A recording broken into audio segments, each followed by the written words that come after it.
이분이 무슨 말을 했는지는 몰라도요, 한 번쯤 이름을 들어봤을 만한 철학자가 있어요. 바로 이분입니다. 한번 보여주시겠어요? 네. 누구래요? 임마누엘 칸트. 독일의 철학자. 임마누엘까지 붙이니까 조금 어색한데 칸트라는 사람입니다. 철학자고요. 이분 신앙이 되게 좋아요.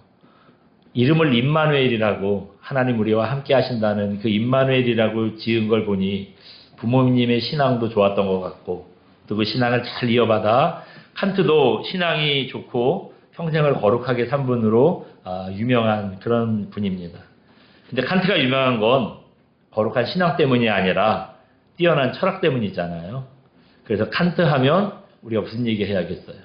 이분의 철학에 대한 얘기를 해야 할 것 같은데, 죄송합니다만 제가 칸트의 철학을 얘기할 만큼 그렇게 수준이 높지를 못해요. 예. 그래서 칸트의 철학이 아니라 칸트의 연애 얘기를 잠깐만 해드리려고 해요. 네. 칸트가 어떤 여인과 사귀고 있었답니다. 근데 아무리 기다려도요, 칸트가 결혼하자는 얘기를 안 하는 거예요. 결국 기다리다 지쳐서 이 여인이, 칸트 씨, 우리 결혼합시다, 담대하게 이렇게 청혼을 했대요. 그때 여러분 칸트의 대답이 뭐였을까요? 좋아요, 합시다. 아니면 아니에요, 당신은 내 결혼 상대자가 아닙니다. 둘 중에 뭐였을까요? 둘째요? 칸트의 대답은요, 잠시만 나에게 시간을 주세요 였대요. 그리고 나서 뭘 했냐? 도서관을 달려갔대요. 달려가서 결혼에 대한 책을 다 쳐줘서요, 그걸 앉아서 읽고 있었다는 거예요. 네.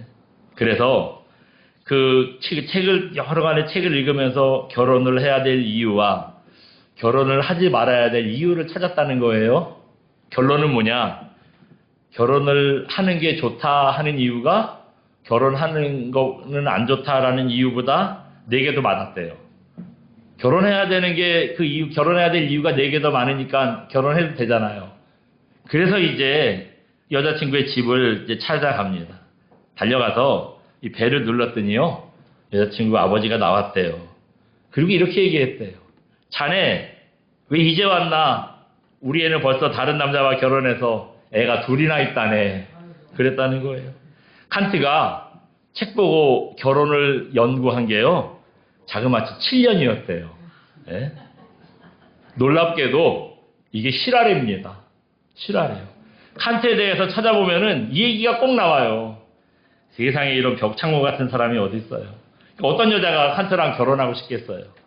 이때 충격 때문에 그랬는지, 그 다음에 전해지는 얘기예요. 이때 충격 때문에 그랬는지, 아니면 너무 신중한 그 생각 때문인 건지, 결국 칸트가 결혼을 못했대요. 그 이후에 결혼을 못했대요. 많은 사람들이 따르는 천재 철학자 칸트였지만 평생 혼자 살다가 79살에 세상을 떠났다고 합니다. 이렇게 여러분 너무 신중하고 너무 많은 고민은 우리 인생의 많은 기회를 놓치게 하죠. 추진력 있게 일단 저지르고 보는 사람이 일도 하더라고요. 여러 가지 재고 막 준비 너무 많이 하고 이런 사람은 준비만 하다 끝나는 거야. 준비를 하면 할수록 마음이 불안하거든요. 세상에 잘 될 거라고 장담될 일이 어디 있어요. 그러니까 준비를 하면서 계속 불안해. 그러니까 결국 못해요. 준비를 오래 하면 오래 할수록 그 일이 성사되는 게 거의 없습니다. 신앙생활 하다 보면 마음에서 우러나오는 대로 해야 될까, 이거 절제해야 될까, 가끔 고민될 때가 있어요. 네. 물론 죄짓고 옳지 않은 일 할 때는 당연히 절제해야죠. 끊어버리고 멀리해야 됩니다. 그런데 그런 일뿐만 아니죠. 교회에서 봉사하고 헌신하고 뭐 이럴 때 내가 교회 나온 지 얼마 되지도 않았는데 그거 내가 한다 그러면 너무 설치는 거 아니야? 이런 마음이 들어가지고요, 그 망설이다가 헌신 못할 때가 있어요. 여러분, 이럴 때 하나님은 뭐라고 하실까요? 하나님 뭐라고 하실 것 같으세요? 말하나 마나, 남 눈치 볼 거 없다, 내가 감동 주는 대로 해라, 네가 하고 싶은 대로 해라, 그렇게 말씀하시겠지요. 오늘 본문이 바로 그 점에 대해서 가르쳐주고 있다는 겁니다. 성령께서 어느 날 베드로에게 어디 가면 고넬료라는 사람이 있을 거야, 그 사람 집에 찾아가 하시는 거예요. 그래서 성령께서 이끄시는 대로 찾아갔더니 이제 고넬료의 집에 갔을 때 사람들이 베드로를 맞으면서 많은 사람들이 있었습니다. 그래서 거기서 하나님의 말씀을 전하는 거예요. 그랬더니 놀라운 일이 벌어져요. 오늘 본문에 우리가 읽어봤지만 하나님께서 유대인뿐만 아니라 이방인들도 사랑하시고 구원하신다는 증거를 보여주신 거예요. 그 증거가 뭐냐? 바로 성령께서 이방인 고넬료의 집에 임하신 겁니다. 그 전까지 사람들은요, 하나님은 우리 유대인들만의 하나님이다. 성령님은 그래서 유대인들에게만 임하실 것이다 생각을 했어요. 감히 이분이 다른 사람들을 찾아가실 거라고는 생각을 못했어요. 근데 이방인 고넬료의 집에서 베드로가 복음을 전했더니 그 자리에 많은 사람들이 있었대요. 유대인도 있었고 로마인도 있었는데 다 성령의 충만함을 받은 겁니다. 성령께서 이방인들 구원하실 생각도 없고 관심도 없었다면은 이 고넬료의 집에서 이방인들에게 임하셨겠어요? 성령께서 그 사람들 찾아가셨다는 것 자체가 이게 이방인들도 구원하시겠다. 내가 이방인들도 사랑한다. 그 증거잖아요. 그때 베드로의 마음에 이제 한 가지 생각이 들었어요. 이 사건을 보고 무슨 생각이 들었냐 하면 이 사람들한테 세례를 줘야겠다 하는 그런 생각을 한 겁니다. 그래서 예수님의 이름으로 세례를 베풀고 그 집에 며칠 더 머물렀다 하는 게 오늘 본문의 내용입니다. 여러분, 이런 오늘 본문을 통해서 우리가 생각해 보고 싶은 게 한 가지 있어요. 한번 보여주시겠어요? 같이 한번 읽어봅니다. 시작. 망설이지 말고 감동받은 대로 행동해야 합니다. 아멘. 네. 우리가 어떻게 해야 된대요? 네. 망설이지 말고요. 하나님께서 감동 주시는 대로 따라해야 한다는 거예요. 너무 많은 생각하다가 우리가 순종의 기회, 헌신의 기회를 놓칠 때가 있습니다. 설교를 시작하면서 말씀드렸던 칸트가 이게 근데 진짜 사실인지는 모르겠어요. 그런데 그 칸트에 대한 자료들을 찾아보면 진짜로 이런 일을 했다 그러거든요. 무슨 책을 얼마나 찾아서 연구를 했길래 7년이나 결혼을 할까 말까 연구를 했을지 모르겠는데 어쨌든 칸트가 그랬잖아요. 그래 가만히 보니까 남자들이 좀 그런 것 같아요. 선입견인지 몰라도 여자분들은 어떻지요? 좀 감정적이에요. 여자분들은 감정적이에요. 그렇다 보니 은혜 받고 마음에 감동이 오면은요 남편이랑 상의도 없이 바로 순종합니다. 어쩔 때는 큰 액수의 헌금을 하기도 하고요. 어쩔 때는 뭐 집안도 안 돌보고 막 교회 나와서 막 교회 열심히 하고요. 막 이럴 때가 있어요. 물론 부부가 상의 없이 즉흥적으로 헌금하고 헌신하고 이런 건 옳지 않은 것 같아요. 뭐 몇만 원 정도는 할 수 있는데 혹시나 큰 액수의 헌금을 한다 그러면은 여러분 그 배우자분이랑 꼭 상의하셔야 돼요. 네, 상의하시고 만약에 이게 안 되면 설득을 하신 다음에 헌금하셔야 돼요.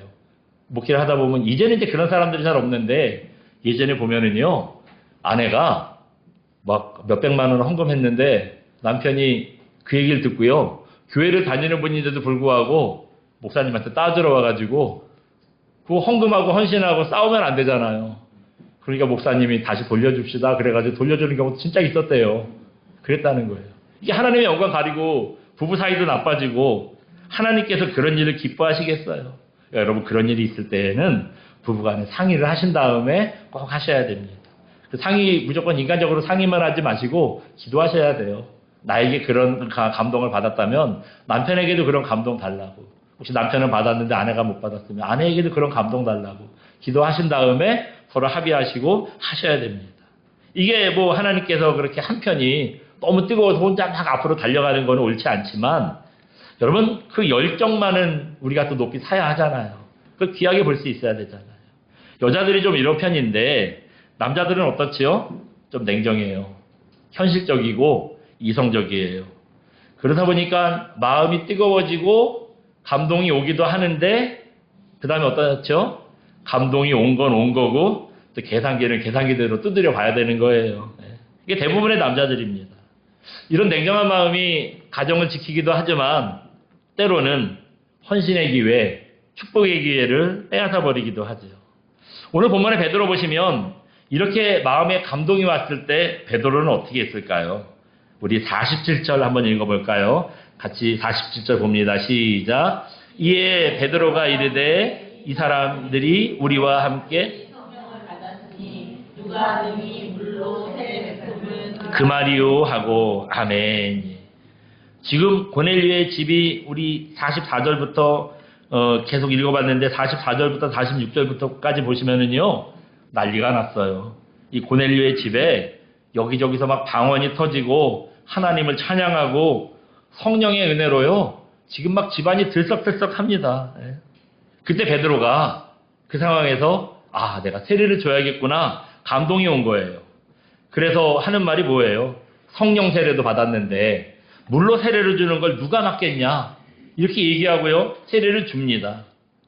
근데 여러분 여기서 우리가 한 가지 조금 생각해 보고 싶은 게 있어요. 뭐냐 하면 이때 베드로가 여기 보시면 뭐라 그랬지요? 여기 셋째 줄쯤 보시면 둘째 줄부터 보시면 우리와 같이 성령을 받았으니 그다음 뭐래요? 누가 등이 물로 세례 베품을 금하리요 그랬어요. 같이 성령으로 세례 받았는데 물로 세례 베푸는 거 누가 금하겠느냐 이 얘기를 했는데 이거 바꿔 말하면 이게 무슨 뜻이에요? 세례 주는 거 반대하는 일도 있었다는 거죠. 세례를 주고 싶은데 이거 주변에서 만류하는 경우들도 있었다는 겁니다. 여러분 세례는 언제 어떻게 주지요? 교회법에 의하면 보통 이번 주에 교회 나와서 예배 잘 드렸다고 다음 주에 왔을 때 세례 받으세요 이렇게 해서 세례 주진 않아요. 이분이 다음 주에도 나왔는데 그때 세례 받고 나더니 마음이 부담스러워가지고 그 다음 주부터 또 안 나오면 어떻게 해요? 왔다고 그냥 바로 세례를 주진 않습니다. 또 세례 받은 본인도 그렇죠. 여러분 세례 받을 때 어떠셨어요? 세례 받자고 하면은요 대부분 좀 빼요. 네? 아유 제가요 하면서 이제 좀 마다해. 왜 그렇죠? 네? 나도 이제 이거 세례를 받고 나면은 달라지잖아요. 나도 이제 뭔가 진짜 성도가 된 것 같고 이제부터 옛날처럼 살면 안 될 것 같고 그러니까 마음에 이런 부담감, 책임감 이런 게 막 생겨요. 그렇다 보니 여러분 세례를 아무 때나 주는 게 아닙니다. 교회법에도 있고요. 또 교회법이 아니더라도 보통 한 1년 정도는 교회 착실하게 잘 다니셔야 돼요.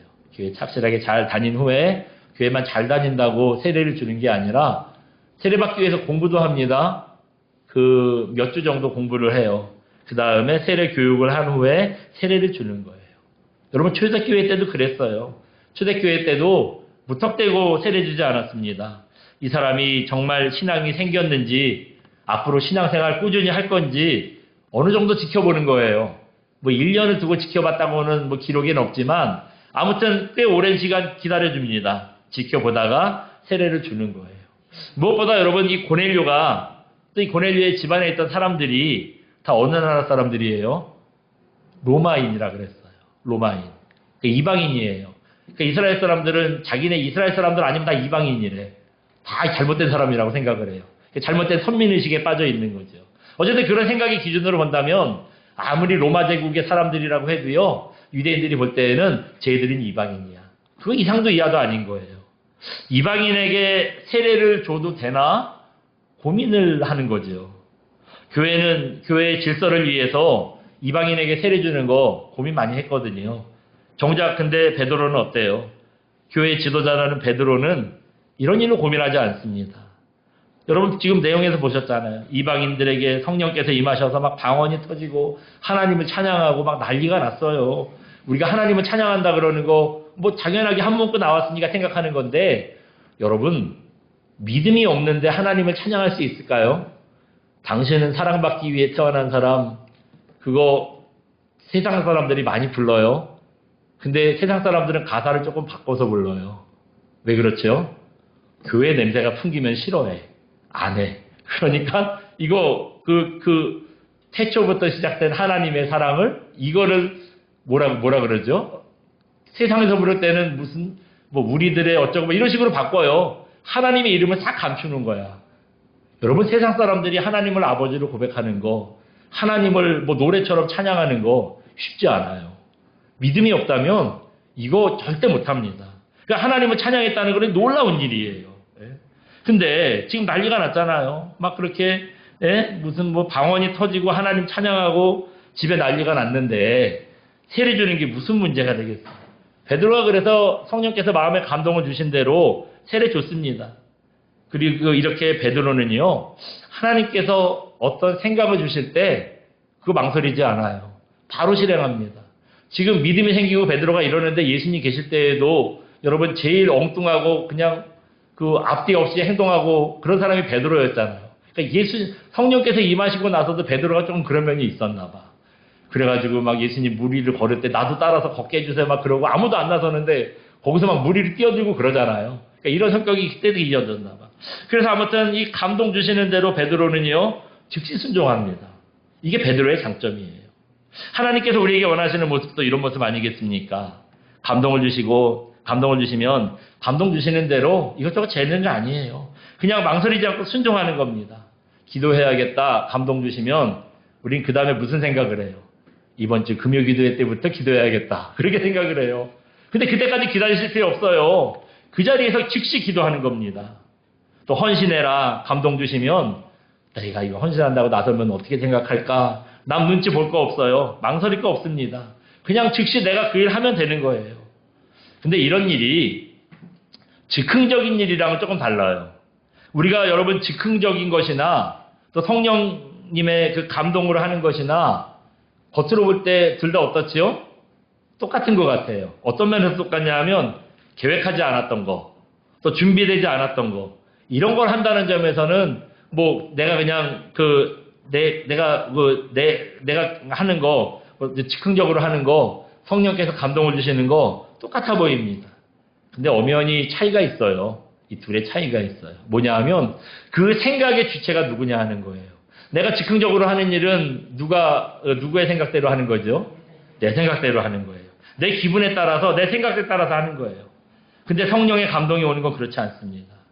성령께서 감동을 주시면 내 생각 필요 없어요. 내 생각 다 내려놓는 거예요. 성령께서 감동을 주신 그대로 성령께서 주신 생각 그대로 따라서 움직이는 겁니다. 베드로도 오늘 본문에 보시면 자기 기분에 따라서 지금 이 타임에 분위기 이럴 때 내가 세례 주면은 이 사람도 더 뜨거워지겠다. 이런 생각으로 자기가 세례를 줬겠어요? 그렇지 않을 거잖아요. 성령께서 세례 주라는 감동을 주셨을 때 세례를 줬잖아요. 저희가 4년에 교회를 이제 시작하고 한 18년 전이죠. 한 달 정도 후에 이제 교회를 개척하고 나면은 한 달 정도 후에 개척 예배라는 걸 드리거든요. 이제 그럼 사람들을 막 모아요. 개척 예배가 참 쉽지 않은 게 뭐냐 하면 여러분 개척하면 사람 누가 있어요? 대부분 목사랑 사모랑 뭐 애들 정도? 이런 정도 있다가 개척 예배 드린다 그러면요. 또 사람들이 격려한다고 엄청 와요. 저희도 개척 예배 드렸을 때 자리가 꽉 차가지고 뭐 다른 사람들 다 서 있고 그랬어요. 그런 예배를 드리는데 한번 잠깐 보여주시겠어요? 네. 저희가 이제 개척 예배 드릴 때인데 저 목사님은 이제 개척 예배 때 순서를 맡으신 목사님이에요. 예. 저 목사님 얘기를 하려는 건 아니고 저 앞에 여러분 꽃꽂이 어때요? 참 이쁘고 풍성하고 잘 됐죠. 예. 개척하고 2주쯤 지났을 때예요. 생판 모르는 분인데 예배 쓱 오시는 거예요. 예배 쓱 오셔가지고 예배를 드리고 또 인사 잠깐 눈인사만 하고 쓱 가세요. 그 다음 주에 또 왔어. 또 와가지고 예배를 또 같이 드려요. 그 다음에 또 밥이라도 먹고 가라 그래야 될 텐데 또 그냥 아니에요. 그래서 쓱 가요. 그런 분이에요.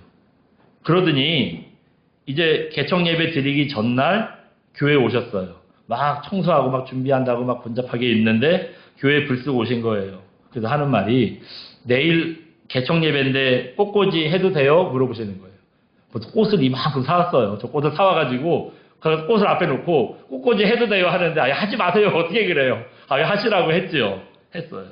사실은 그때 꽃꽂이를 해주신 게 얼마나 힘이 됐는지 몰라요. 참 여러분도 개척을 좀 해보셔야 이 기분을 알 텐데. 예? 그분이 같이 개척한 개척 멤버였다면 뭐 고맙긴 한데 그렇게까지 고맙진 않았을 거예요. 그때 저희가 개척을 누구랑 했냐면 우리 친구 김동환 집사님 가정이랑 또 우리 김희중 집사님 가정이랑 또 저희 가정이랑 세 가정이 이제 개척을 시작했거든요. 개척 멤버라면은 그런 날 돕는 게 당연하죠. 당연했을 거예요. 근데 이분은 그런 분 아니셨잖아요. 저랑 개인적으로 한 번도 얘기해 본 적도 없어요. 예배 끝나고요. 같이 식사해본 적도 없어요. 그냥 교회 2번 왔는데 교회 2번 오고 알아서 이제 뭐 그냥 그런 분이 부탁도 안 했는데 예배를 돕겠다고 오신 거예요. 그분이 누구냐 하면 여러분 최미경 집사님이에요. 최미경 집사님 뭐 여기 아시는 분도 있고 모르시는 분도 있으실 텐데 개척 이렇게 같이 뭐 개척 멤버는 아니었지만 개척한 지 한 달 만에 같이 저희 교인 돼가지고 한 10여 년 신앙생활 잘 하시면서 교회를 아주 신실하게 많이 섬겨주셨던 분입니다. 교인도 없는데 생각지도 않았던 분의 헌신이라서 그때 얼마나 참 그분의 그런 헌신이 힘이 되고 위로가 됐는지 몰라요. 이분이 무슨 생각으로 그러셨겠어요? 그저 뭐 손님까지 모셔놓고 개척 예배를 드리는데 꽃꽂이도 없으면 얼마나 허전할까 그런 생각에 이분은 꽃꽂이를 했을지 몰라요. 근데 하나님께서 이분에게 꽃꽂이를 하라고 감동을 주신 이유는 따로 있더라고요. 그 이유가 뭐냐 하면 바로 저 때문이에요. 제가 교회를 시작하고 이제 한 달쯤 지났는데 저는 교회 개척하면은 막 무슨 뭐 유명한 목사님들처럼 다 사람들이 몰려올 건 당연히 아닐 거라고 생각했죠. 그래도 교회를 개척해 놓으면 그래도 누가 좀 올 줄 알았거든요.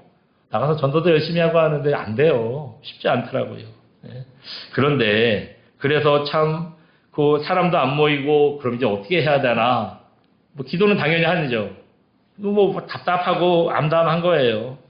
아마 하나님께서 이 어리버리한 초보 목사를 위로하시고 격려하시려고 이분에게 그런 헌신을 하게 하신 것 같아요. 만약에 이 최미경 집사님이 내가 이 교회 등록교인도 아닌데 뭘 그런 걸 해? 이러고 여러분 헌신할 기회에 순종하지 않았다면 어땠을까요?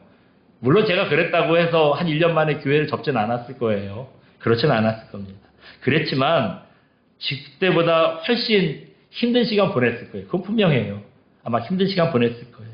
그런데 이분이 하나님께서 감동 주시는 대로 순종했기 때문에 제가 그 모습을 나중에 한번 돌아보고요. 아, 내가 혼자가 아니구나. 하나님께서 지금 내가 얼마나 힘들어하고 암담해하는지 아시는구나. 마음에 그런 은혜가 있더라고요. 여러분 하나님께서 우리에게 갑작스럽게 뭔가 감동을 주실 때가 있습니다. 그때는요. 다 이유가 있어요. 다 이유가 있어요. 그래서 하나님께서 왜 우리에게 이런 감동을 주실까? 이유를 몰라도 순종하는 거예요. 우리에게 그런 감동이 올 때 여러분 어떻게 하죠? 하나님 할까요? 말까요? 이거 하나님 왜 이런 걸 하게 하셨어요? 때로는 이거 아무리 기도해봐도 이유를 모를 때가 있거든요. 근데 여러분 하나님께서 그런 감동 주셨다면은 우리는 몰라도 분명히 이유가 있겠지요. 그래서 감동을 주신 거겠지요. 그래서 여러분 우리가 그 일에 순종하면은요 생각지도 못했던 또 하나님의 일을 우리가 또 감당할 수 있게 되는 겁니다. 근데 우리가 감동 주시는 대로 순종하지 못해요. 그 이유가 뭔가 가만히 생각해 보면 우리가 너무 유교적인 문화에서 자라서 그런 게 아닌가 싶어요. 그래서 여러분 내가 뭐 하겠다고 나서면 어떻겠어요? 왠지 막 교만해 보일 것 같고 사람들이 어떻게 나를 생각할까 싶어서 막 조심스럽고 이런 마음이 있지요. 그러나 여러분 하나님께서 감동을 주시면 다른 사람 눈치 보실 필요 없습니다. 다른 사람의 의견 같은 거 들어볼 필요 없어요. 하나님의 감동이라는 확신이 있으면 여러분 즉시 순종하는 겁니다. 그게 제일 가장 좋은 일인 것 같아요. 예전에 또 우리가 성경 공부할 때 어떤 분이 그러더라고요. 친구한테 내가 요즘 교회를 나가 그랬더니요. 친구가 깜짝 놀라면서 막 기뻐하더래요. 그러니까 이 친구한테 왜 그런 얘기 했냐면 이분이 교회 다닐 분이라서 나도 이제 교회 나간다. 이제 그런 얘기를 한 거예요. 근데 이분이 깜짝 놀란 이유가 뭐냐. 조금 저처럼 어리버리하게 생겨야 교회도 좀 다닐 것 같잖아요. 이분이 되게 세게 생겼어요. 여자분이었는데 여자 집사님이었는데 이분이 되게 막 인상이 매섭고 좀 그랬어요. 그러니까 친구가 이분을 전도하고 싶었는데 이 친구 성격을 아니까 그 포스에 눌려가지고 감히 교회 가자는 말을 못하고 늘 있었다는 거예요. 근데 교회 다닌다는 말을 듣고 기뻐하면서도요. 이렇게 얘기하더래요. 이 얘기를 하려고 그분이 얘기한 거예요. 그럴 줄 알았으면 내가 전도할 걸. 그분이 그랬다는 거예요. 예? 누가 전도해도 상관은 없는데 그래도 여러분 전도해 보신 분들 알잖아요. 전도했다 하는 그 열매, 전도의 열매를 맺었다는 기쁨이 있잖아요. 내가 전도의 열매를 맺었을 때 하나님께서 나 때문에 얼마나 기뻐하시겠어요. 하나님께 기쁨을 드릴 기회를 놓쳤다는 거 참 아쉬운 일이죠. 아마 우리가 신앙생활 하다 보면 이런 아쉬운 경험들 많이 있으실 겁니다. 하나님께서 특별한 이유가 있어서 우리에게 헌신할 감동, 기도할 감동, 섬길 감동, 예배드릴 감동, 뭐 이런 감동을 주실 때가 있어요. 그럴 때가 있습니다. 그때마다 여러분 망설이지 마시고요. 감동 받은 대로 순종하시기 바랍니다. 그래서 감동을 주신 그 하나님의 목적, 감동을 주신 그 이유를 우리 삶에 꼭 이룰 줄 아는 저와 여러분 되시기를 주님의 이름으로 축원드립니다. 우리 시간 함께 찬양하고 기도합니다. 나의 모습, 나의 소유 함께